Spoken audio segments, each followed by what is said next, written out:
Hello, sorry I'm late. I was trying to get here sooner, but we're having a wonderful snow day today. And so it's messing up all the wonderful things that I need to do to get home.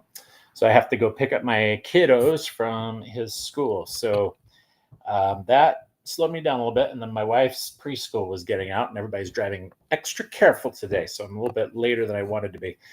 That's all right, though. That's what happens when you have to be careful and do what you're supposed to do. Welcome to Where's Your Next. I am sorry I'm late. This is about the job search strategy in 2025. Recording that I was planning to do. I'm doing this live stream today, and I wanted to get with everybody and talk about what we're facing in this current timeline. So that what we're really dealing with is a wide variety of different things. It's an interesting time from the standpoint of just trying to get through all these things. So let's talk through this. I want to give you a little bit of some strategies and what that would look like in these times. So let's talk through that. So I'm going to try to do this in about 20 minutes or so. I'll try to give you 5 concrete tips, show you a few things, and do things that I had planned. I'd been planning to get home and try to do this sooner, but it's been a busy day, so I apologize if this is just coming off the top of my head. Normally, I would have something in front of you like a PowerPoint to share, but I will share my screen on a few of the points that I have. So just listen through this as I talk through it, and I'll give you a few things. So first of all, job search in 2025 is definitely a challenge. It is a time where things are changing rapidly. So one of the big challenges that we're facing in 2024 is, or 2025, sorry, is we have a lot of things happening. We have artificial intelligence, a lot of layoffs that have taken place. We have a few things where there's just been a lot of change and a lot of nuances. So if you look at 2025 and the last few years, let's just give you a bit of history, and then we'll dive into why being smarter about your job search, the way you go about it, is going to be even more important than ever before. So with that said, let's talk about that. So since 2020, you got hit with a wide variety of things that were, just really crazy that we weren't expecting, and it just kind of came really fast and furious. So I think one of the biggest challenges that we have right now is the fact that, when you look at 2020, it put a shock on the system. A lot of things changed very fast and furious. We had a wide variety of circumstances that nobody was really expecting. With that, people were laid off, and that happened very quickly. That set in motion a lot of crazy circumstances that nobody was really expecting. So that you had the pandemic, things were shutting down. There was just all this confusion, all this stuff. Then you had in 2021, 2022, a hiring spree. Organizations were trying to hire people to keep up with, an increase in demand because they cut their workforces too much because of the shock in the system. And then they overhired. They didn't have workforce planning, and neither were they planning for what their true needs were. So that got us in more trouble. Inflation came on the scene. That also caused a few problems. And so, what you're dealing with is more and more people that are looking for jobs than ever before, and a work environment and work circumstances that are more crazy than they normally would be. And what that does is it adds a wide variety of complexity to the environment that we're in. Then the tech companies are starting to do AI-driven hiring, basically where, they're reevaluating their workforces because they're pulling in AI and they want to save a buck. That's adding to some things as well. You got the work from home, return to work scenario, where a lot of folks are coming back in the offices. That's displacing people as well. So you add this stuff together, and it's just been you'll basically feel like you're in a whirlwind. There's no way to get around it. It's just been crazy, wacko, cuckoo. And that's been the environment we're in. We can't really get away from it. And so when you're dealing with this, it requires a strategic job focus. So why did I call this Dare You to Move? Well, it was back in November 4th, 2023. I was riding high. I had a pretty good scenario for myself. I was working at a recruiting consultancy, and then our sales slowed towards the end of that year. And then I was displaced for about 6 months, and I had to do a job search of my own. And so this led me to what I wanted to do today, which is this very thing. In that November timeline, about November 4th, about 3 weeks before I had that situation happen where our sales slowed at the old place that I was at, and the circumstances there, it led to a set of circumstances where I went to a concert, and I sat in front of my favorite band. I was at a VIP event, and we got to ask them some questions, and we had an intimate moment. I was looking straight one on one in the eyes of the lead singer, who's a hero of mine. His name is Jon Foreman for Switchfoot. Well, I sat in front of him, had a dialogue, and one of the things that happened was, as I was sitting in front of him, asking about all these things and getting myself situated to think of a question, it finally came to me. I said, "Hey, why did you write that song, Dare You to Move?" Which had influenced me. Like, I'd played it whenever I was having a transitional moment and different things that were happening. And he said, "I had a couple choices. Dare You to Move was written because it was about, they were in college at the time. Their band had suffered a loss of their label. They'd gone with the main label that they had been hoping for, and they got rejected. And then later that same summer in 2003, right before I wrote this song, he was sitting in front of, they were asked to be one of the main bands to provide the soundtrack for A Walk to Remember, which is a great movie from Nicholas Sparks, based on his books. And in that time, that actually shot them to superstar status, and people got to know their music, and that's what got them really popular. So they said Dare You to Move was written before all this happened, when they had a choice to go down the road of being in college and just continue on to the traditional path that they had been on, that work had given them, or they had a choice to go down another path, which was to pursue their music. And so that's what they did. They decided, well, we're going to go ahead and pursue our music. And so Switchfoot wrote this song, Dare You to Move. Dare you to move, dare you to move, dare yourself to lift yourself up off the floor. And it's a song about that challenge of making a transition in life in the direction that you wish to go. And so at the time, that meant a lot to me, and it was kind of prophetic, because about 3 weeks later, I went through a change where my boss had to realign resources, and so I found myself without a job in November 2023. No fault of my own. He wrote me a letter of recommendation, and later I found the current role that I'm in now at AARP. That's how we got to this point. Well, it's been a blessing to have this role, this sourcing, recruiting role that I have right now. And I'm happy to have it because it set me on the path I wanted to be on. Well, I used the strategy I'm about to share. And so tip number one in a job search in 2025 is basically, you got to know what you want to do.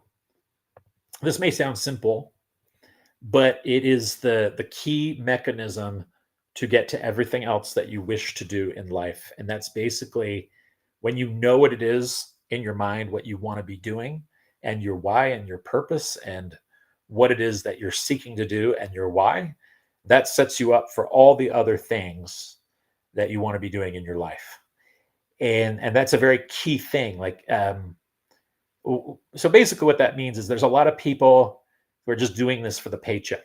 They're doing the job search just mainly for a paycheck. However, I guess it goes back to the Maslow's hierarchy of needs. You take care of your physiological needs first, and then you work up to self-actualization. Now, in order to stay ahead of the curve with all these crazy things that have happened, you have to know when you need to move. You have to dare yourself to move, so to speak, to be able to figure out what it is you want to do. And that is key. So the first tip, know what you want and why, and what kind of career path is going to make you happy. If you do know that, the messaging that surrounds everything else is going to build in the direction you want it to go. Now, once you know that, that's going to start, you have to craft what's known as a core message. And the core message is your value statement. It is what it is that you need to be doing. Now, this presentation for the essence that it is, I'm just talking in the camera today, but I'm just going to give some advice, and then I'm going to share my screen a little bit to teach you how to do a few things that may help you in your job search that you might not have thought of. So that first step is really important. You may have to go, like if you're a new college student or you're a career changer or you're someone that's trying to figure out what it is you want to do. You have a certain core skill set that you've built. All people have an innate series of talents that they're good at. And there's a lot of people that actually take themselves down a path where they're not happy. So that's why that's important. So you do need to take some time every now and then. I would say even once a quarter to reevaluate if what you're doing is what you want to be doing. And once you've done that, you can set the ground game. So core message, get that down pat. Know what it is your skill set, know what it is you're good at. If you're kind of clueless on that, you got to know, you may have to take like the Myers-Briggs, which is a personality assessment. It helps you determine what you're good at and why you're good at it. There's other ones out there. There's, just go to a reference librarian, do the research ahead of time. Research librarians are your friend. They are very good at what they do. And gathering information is probably one of the most important things I would encourage you to do in the beginning, to know there's the career occupational outlook surveys that are out there. Those are important things to look at. Just again, know what it is that you want to be doing and why. If you can start with that, then everything else kind of falls into place. So once you've done that, the next tip is for all of you folks that actually know what you want to be doing. So that's, to start with, I had to get that out of the way. So you have to have some kind of passion that leads you into the happiness of your life. Otherwise, it's just, you're spinning your wheels. You're doing stuff that you hate, and that's not a place to operate from. So the next thing I would recommend that's very important is, now that you've got that down, know what your value statement is. And this is, you may have heard of career people talk about, your elevator pitch, so to speak. So here's mine. I'm going to give you an example of an elevator pitch that you should have ready to go with everybody you meet, which will also dictate what communications you're doing in a career search and a job search anyway. So mine is, hello, my name is Mike Rasmussen. I am a recruiter. I've been in the business for 15 plus years. I've worked in multiple industries, including healthcare, IT, finance, corporate functions, call center roles, high volume positions, as well as niche, hard to find positions. I have helped save I've hired over 1,500 people in my career. And I've done this by being clear with my hiring managers on what their needs are and making sure that people that I put into those jobs are happy with what they do. My name is Mike Rasmussen, and I am a recruiter. I've helped negotiate over maybe 15 to 20 million in salaries over the lifetime of my career. I would love to show you how I can help you save time and money by hiring me to help you with recruiting or HR. I've put in a number of different types of programs and helped with compensation, benefits, and a wide variety of other things outside of recruiting, which I do very well.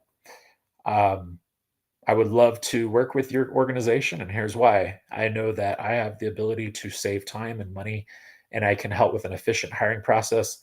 In my career, I've helped cut down on by 30 to 40% time to fill, which saves money on the back end and helps companies meet their revenue targets. That's a little bit about me. Can we discuss some of the opportunities at your organization? That's an elevator pitch. It's not as refined as I might have it be because I'm doing this off the top of my head. I'd probably would have put together a PowerPoint for this presentation. I was going to do that, but I just decided to jump into it since I'd set this and my day got away from me. So that's okay. Tip number 3, and I hope this is valuable to you. The next thing, and now I'm going to share my screen with you because I want to show you a few skills that I think are important. Some of Tip number 3 is really coming up with a target list of organizations that you wish to work for, and then refining a list of organizations that you'd like to apply to. Now, my advice is when it comes to a job search that's an active job search, you're going to have two things to work off of. One are the posted jobs that exist out on the web. So that would be places like LinkedIn, where you may be watching today. It may be Google Jobs. It may be ZipRecruiter. It may be Indeed. Those are some of the most utilized resources for job postings nowadays. There's others like Ladders and Dice that you can also use. So start to look. Indeed is a really good place to start, and then you can actually send yourself what's known as a job digest, so that you get the most up-to-date jobs coming out every day, and you're applying to those jobs within about 24 to 72 hours of the job posting. There's a reason for that, because the chances increase that you'll be able to be seen. So if you do that and you get a digest, you can try that. Now, there's other tools out there to apply to jobs. There's a few what we call AI generated, AI guided job posting services. Now, what that means is these are things that will auto apply for you to roles that you may be qualified for, and you can set them on autopilot to do that for you. Now, there is a risk of that because the AI doesn't always get it right. So there are a few of these services out there. I would say, hey, you utilize those, but it may be better and more easier for you to utilize one of those job digests from Indeed, and even Google. You can set those up and set up alerts for yourself. I would go off of the alerts to an email address that you set up for your job search. So set up a new email address that's separate from maybe your traditional email address, which may have tons of information coming into it. So if you have one email address that's dedicated to your job search, a professional email address, could be a Yahoo, could be a Gmail, could be some people can there's services that will let you set it up as your last name, me at your first name at your last name.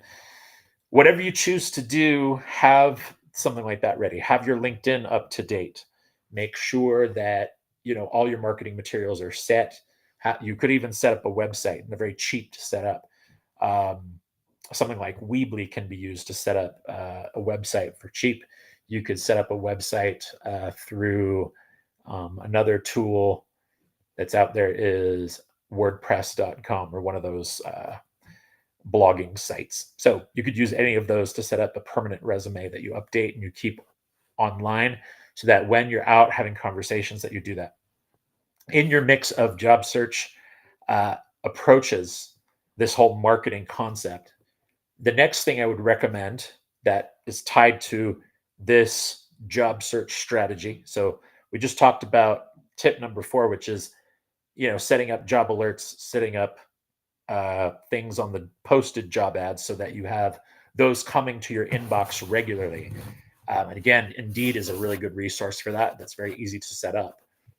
The next thing I would do is join a professional association. So for me, SHRM is the logical choice. The Society for Human Resource Management is one of the largest organizations. It's got 270,000 different folks that are members of it, and they usually have local chapters that you can go attend, and many of those local chapters will allow you to announce that you're looking for a job. So find those interest groups, find the national organization. The Department of Labor has a tool that you can actually use. Hopefully they haven't disabled it with everything going on, but it is a really great resource, Professional Association Finder. that's a good resource to go look, and it has a database of everything. If that doesn't work for you, use the just type in the name of your, your skill set and put association by it, and the names of the associations will pop up with their websites. And then you can actually put your resume on their website. So, for example, accounting, marketing, all those traditional areas I mentioned, SHRM, whatever you think of, there are professional associations out there for that niche. And that's usually a good place to start because there's public interest groups. There's a leadership team, a president, people like that you can reach out to that'll get you hooked up. So I would start with that. That's a great networking mechanism. It's probably the most powerful one there is available. The next thing that a lot of people don't do, I talked about published job postings, applying to those within 24 to 72 hours within your skill set. Make sure your resume is tailored to that. You'd want to make sure that you have keywords. So one way to do that, look at a lot of ATSs and the folks within the hiring teams will look for these keywords. You want to have those on your resume. So a summary of qualifications that emphasizes your core skill set, going back to your core message once again, you'd want to make sure you have an emphasis on your summary of qualifications about your key skill set. I think that's very important. It's very helpful. Now, I'm going to show the third tip here, which I kind of talked about, or the third tip within the job search mechanism. And that is something kind of cool. It's actually looking for organizations that you want to work for, organizations that you want to be part of.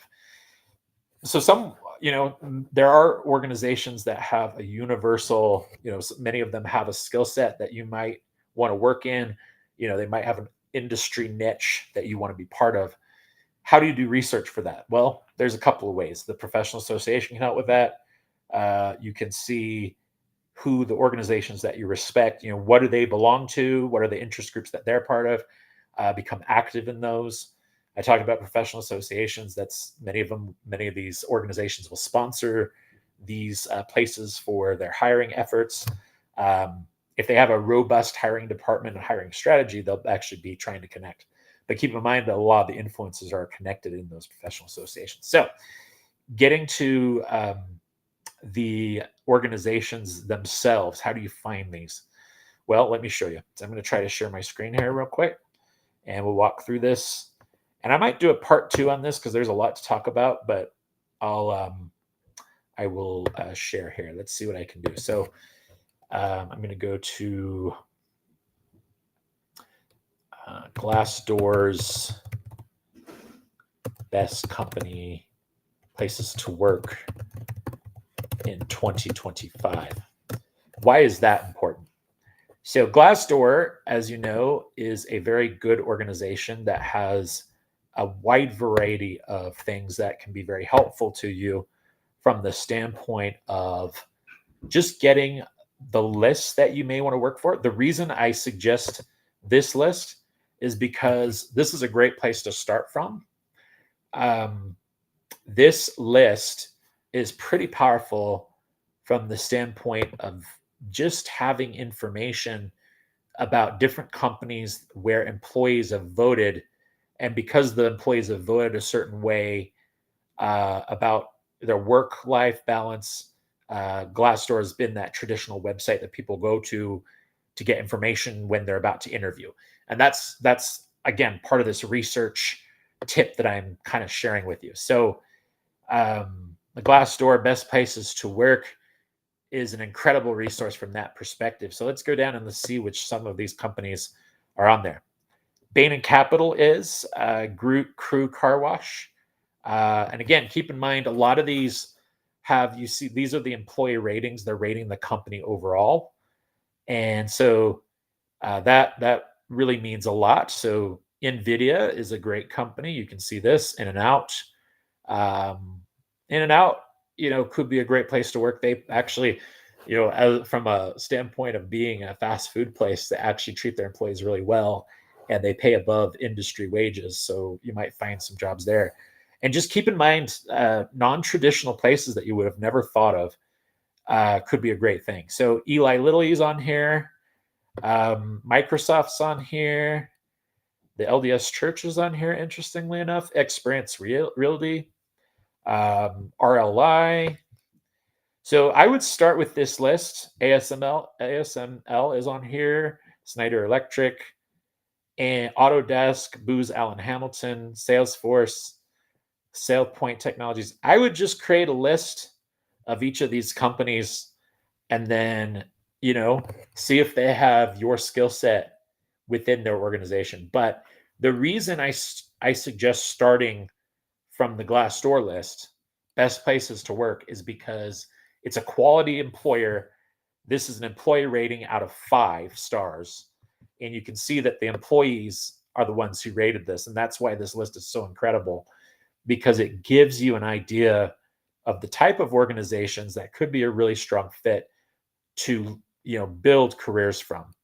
So you see St. Jude's on here, the U.S. Department of Agriculture, Meta, Workday, Axon, Burns, and McDonald. So again, a lot of these companies, quality companies, they might have some competition, but sometimes you can find these different lists.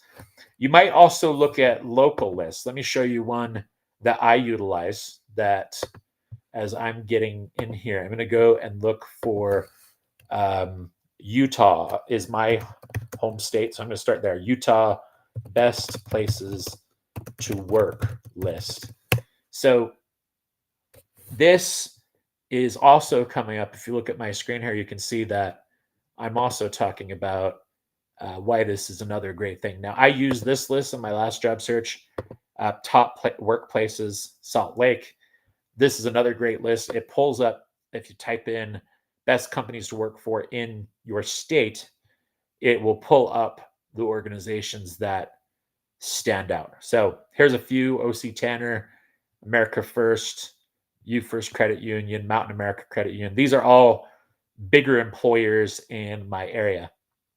Panda's on here, Security National Financial. So again, a lot of these organizations are being rated by employees as well. And so, these employers, so that's a great place to start with, national organizations with the Glassdoor company list.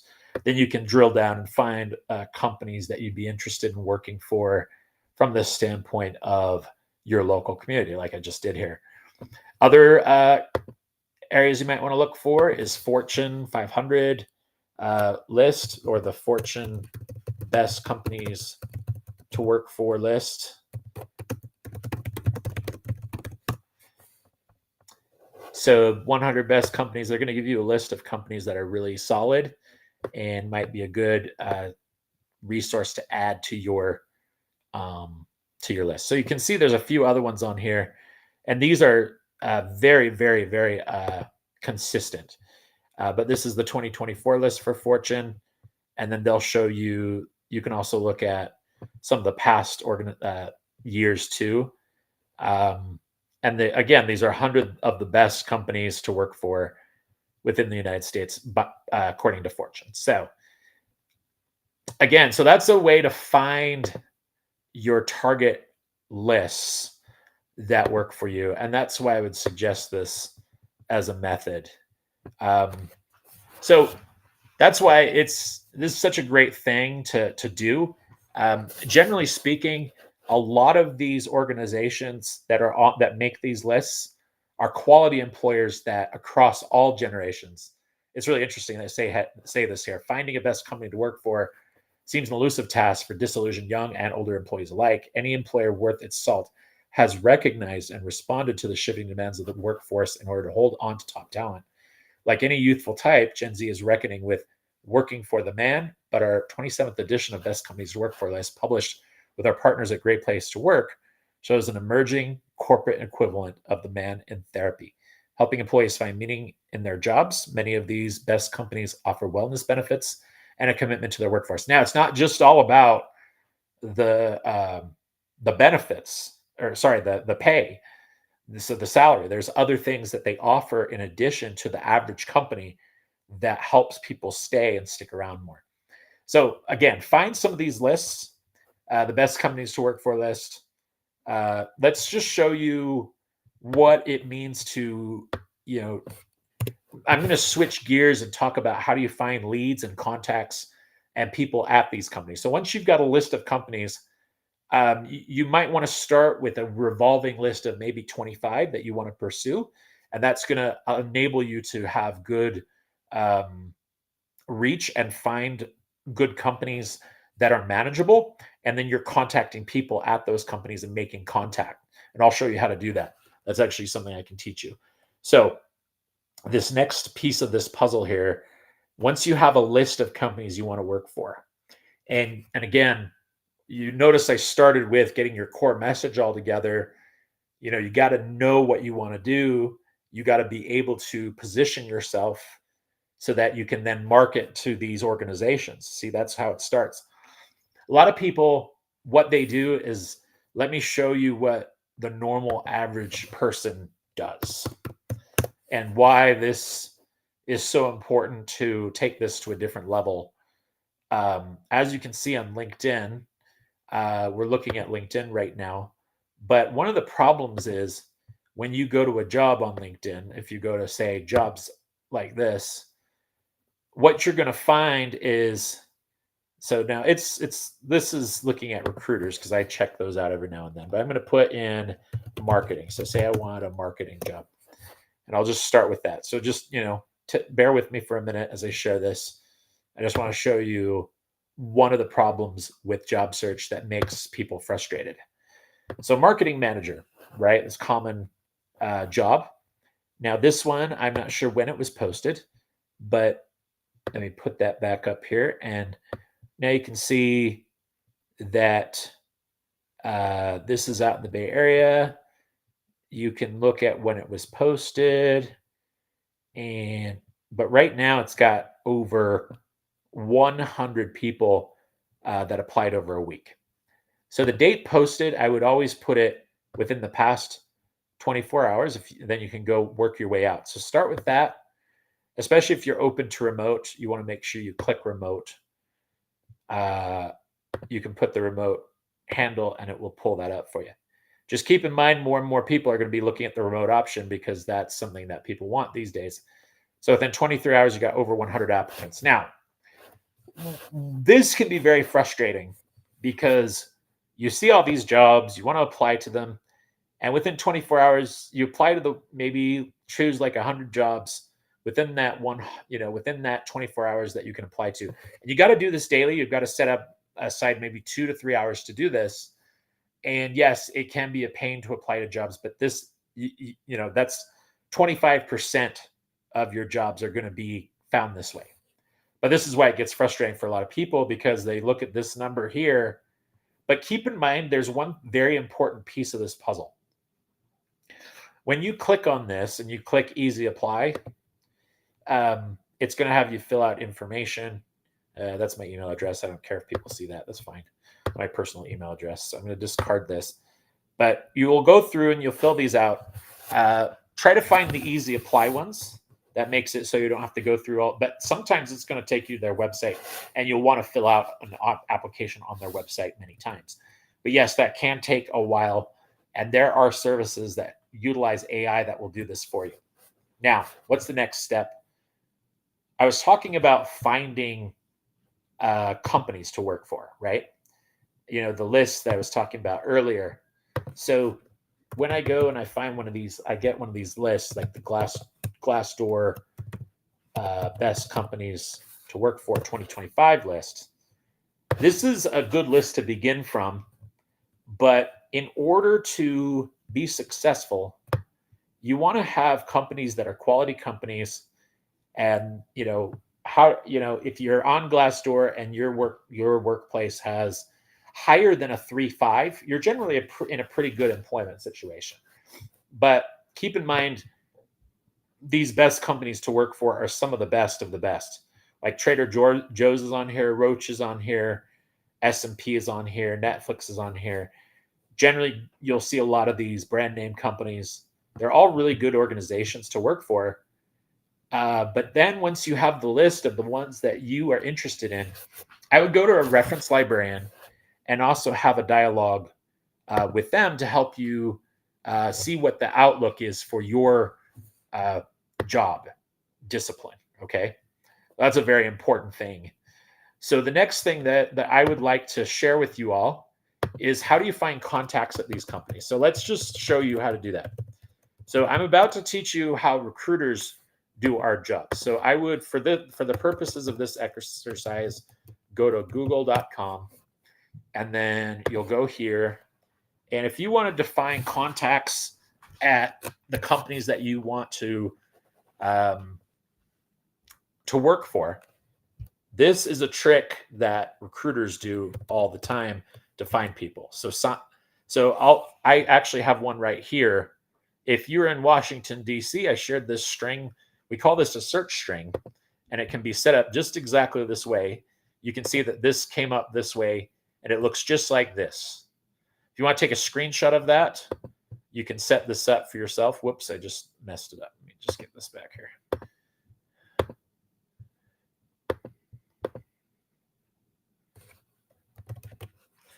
So here it is again. So just take a look at that. Take a minute to screenshot that.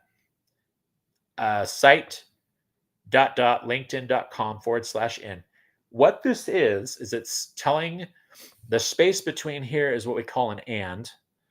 I'm telling the computer on Google to search this site, linkedin.com.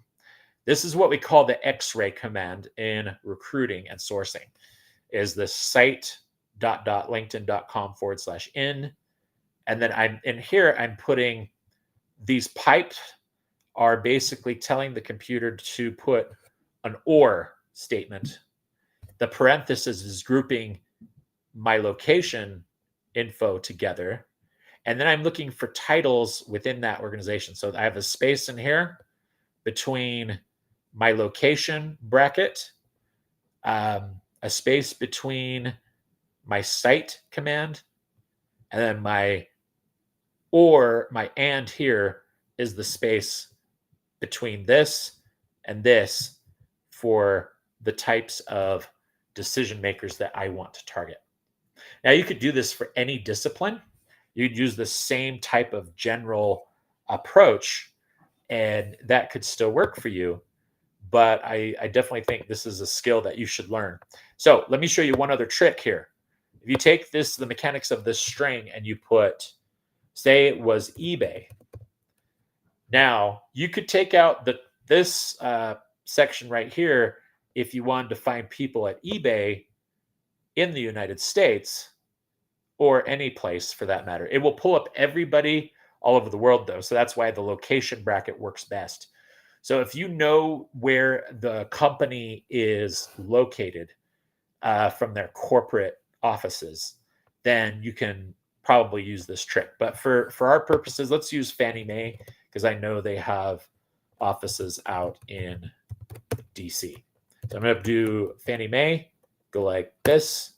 And then what it's going to do is it's pulling up people that are in talent acquisition from Fannie Mae.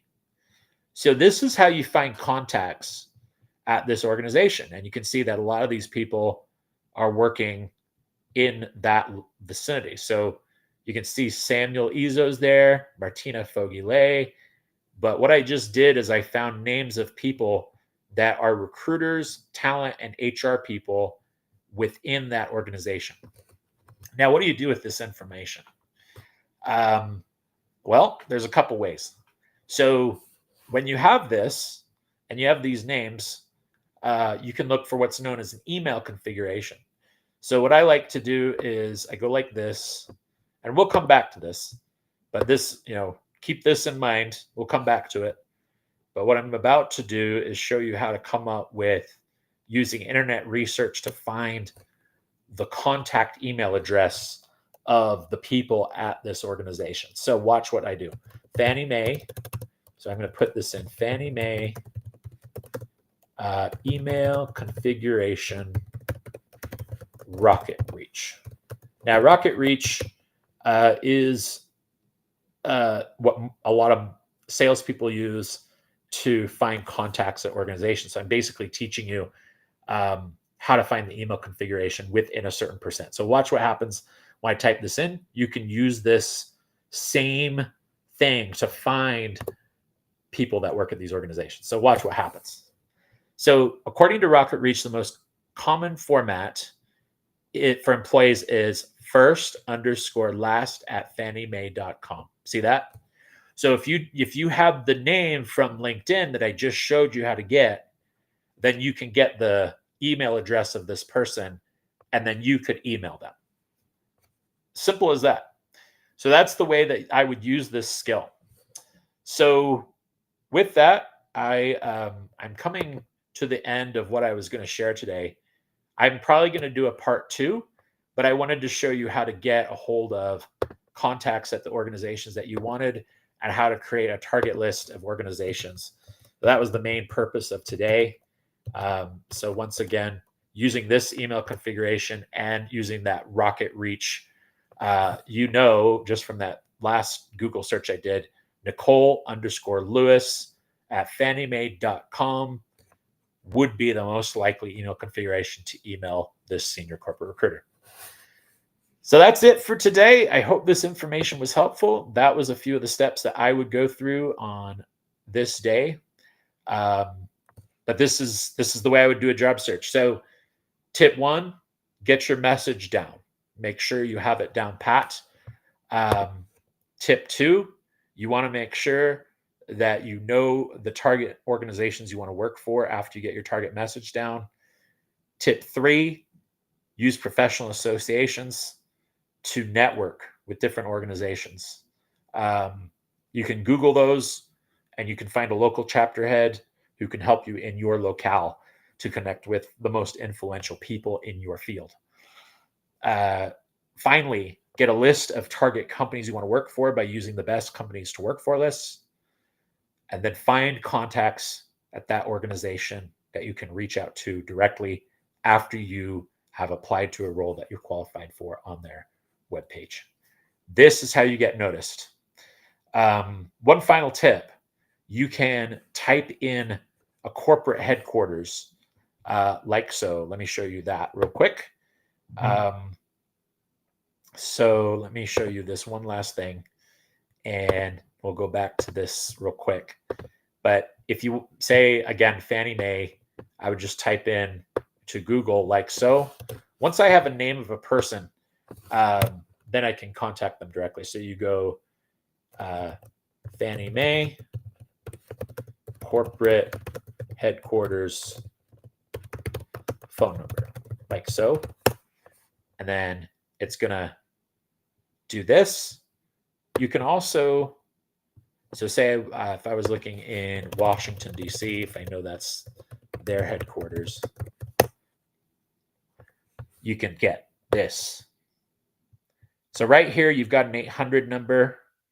Many times, if you have the name of the organization and you at least have some kind of phone number, that's going to get you close. But if you have nothing else, you can use that Rocket Reach and you have your email address. Then what I would do is put these in a spreadsheet. So every time you're applying to these things, just make sure that you're keeping a spreadsheet and keeping track of the contacts that you make.